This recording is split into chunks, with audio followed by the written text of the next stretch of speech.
Eu agora tô na sua companhia. eu tô curiosa para saber como está o clima em São Paulo, porque aqui no grupo de mães da escola da minha filha Hum, das minhas filhas, só se fala do alerta da Defesa Civil que hoje de novo vai ter tempestade e vendaval.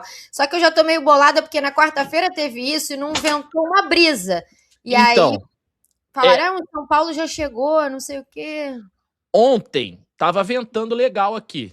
Eu fui sair de casa para tomar a vacina do sarampo, né, que tá tendo surto de sarampo aqui em São Paulo e tal. Aí eu mobilizei a galera aqui em casa, a gente foi tomar a vacina outra vez e estava ventando muito, assim, ventando muito. Falei: "Ih, acho que vai dar ruim".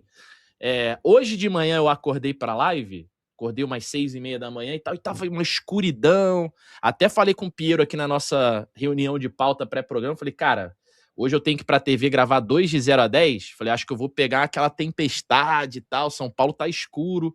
Mas eu dei uma olhadinha na janela agora, parece que clareou, viu, Monique?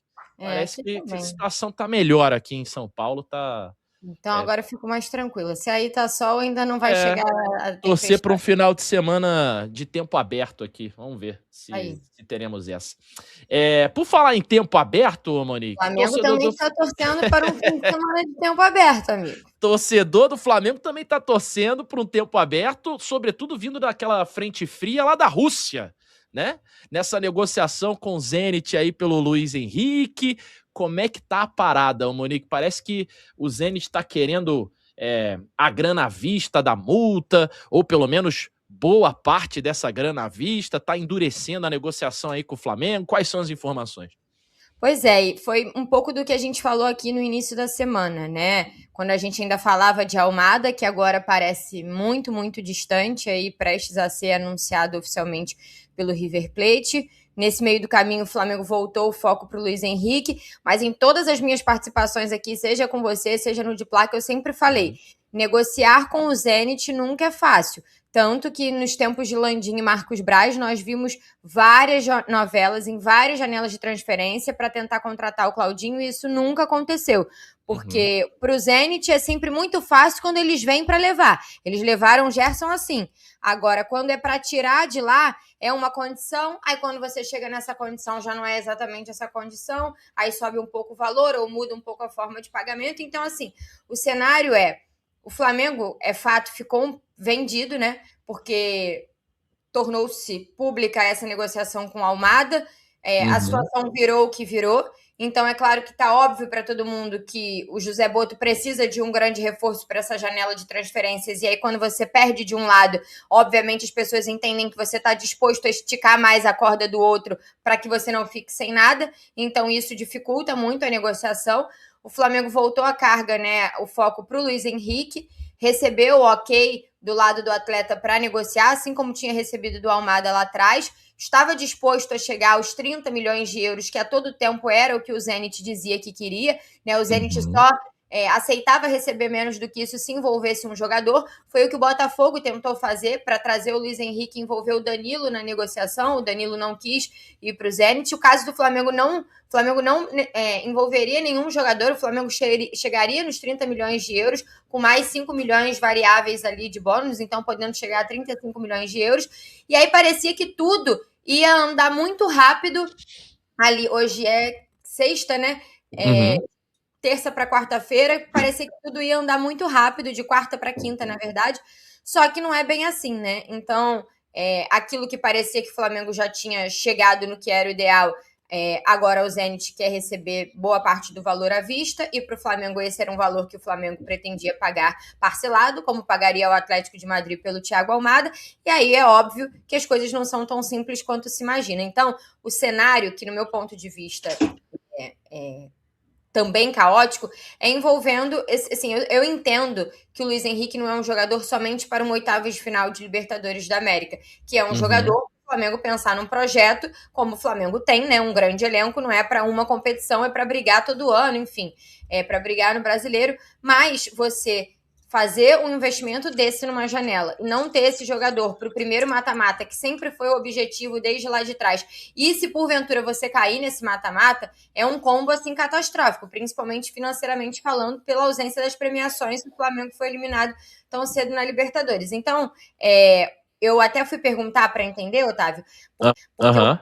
prazo da Conmebol é de 72 horas antes do jogo daquela fase para o time inscrever. Então, 72 horas seria amanhã.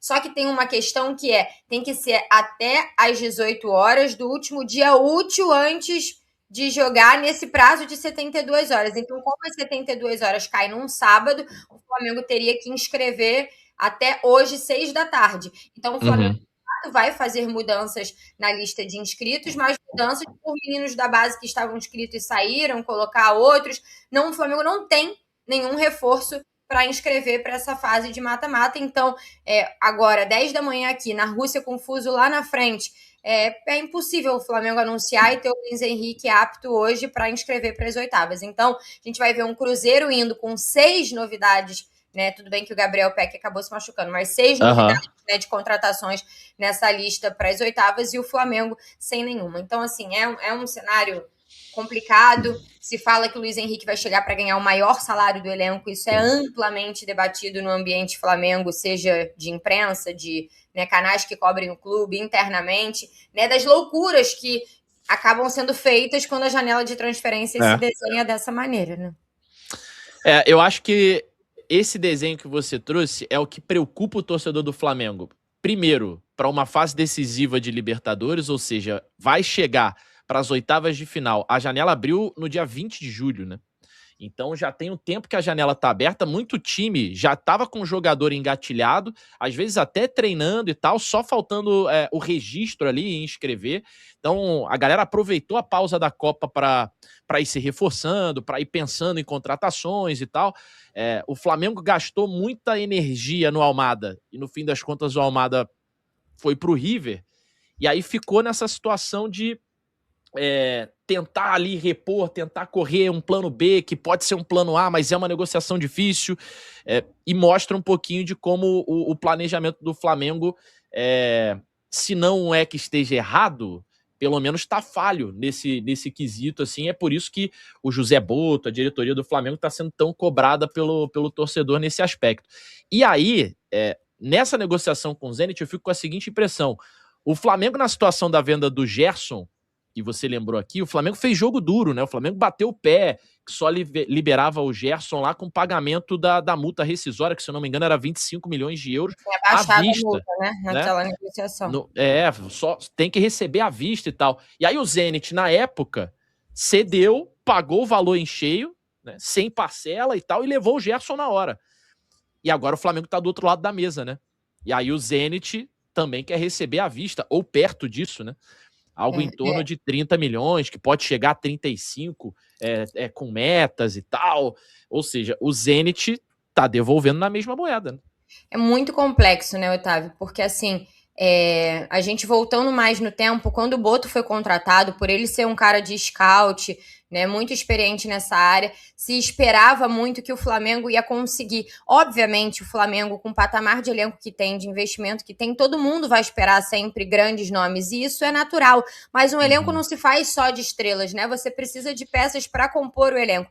Então, se imaginava que com essa expertise do Boto nesse sentido, que ele teria essa capacidade de também trazer outros nomes, né, de garimpar outros nomes para compor elenco, além dos grandes investimentos que o Flamengo faria. Total. E isso já deu errado desde lá de trás, né, porque o primeiro tiro que ele deu foi no Juninho.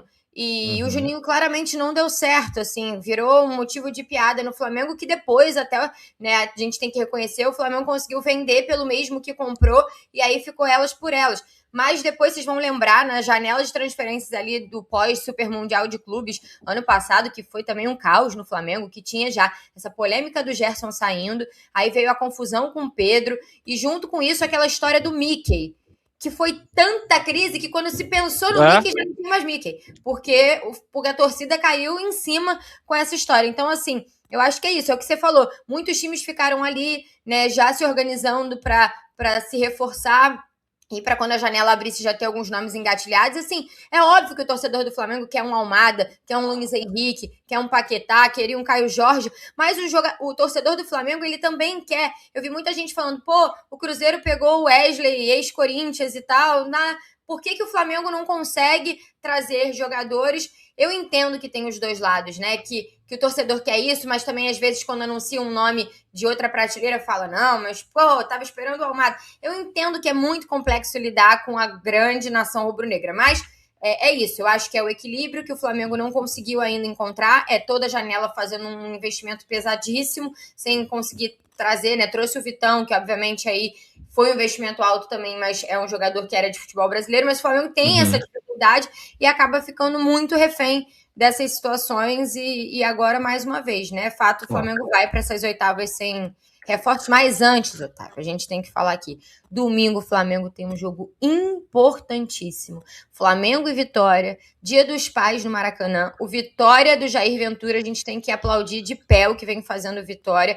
Ontem se classificou para as quartas de final da Copa do Brasil. Eliminou o Flamengo nessa mesma Copa do Brasil. Não vai ser um jogo fácil e o torcedor espera um Flamengo melhor depois de 10 dias treinando com todo mundo.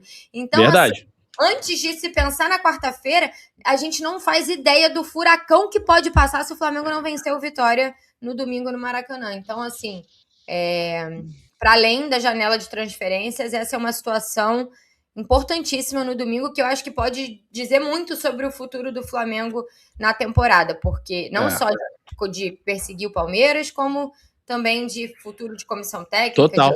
Enfim. Então, para além do futebol que o Flamengo jogou aí nas últimas rodadas, tem uma diretoria também que não se ajuda, né? O BAP, naquela entrevista lá da Flamengo TV, se eu tiver que gastar R$1 bilhão para continuar ganhando tudo, eu posso gastar. E agora, cadê? Né? Cadê a ficha para botar? Vamos ver. Obrigado, viu, Monique?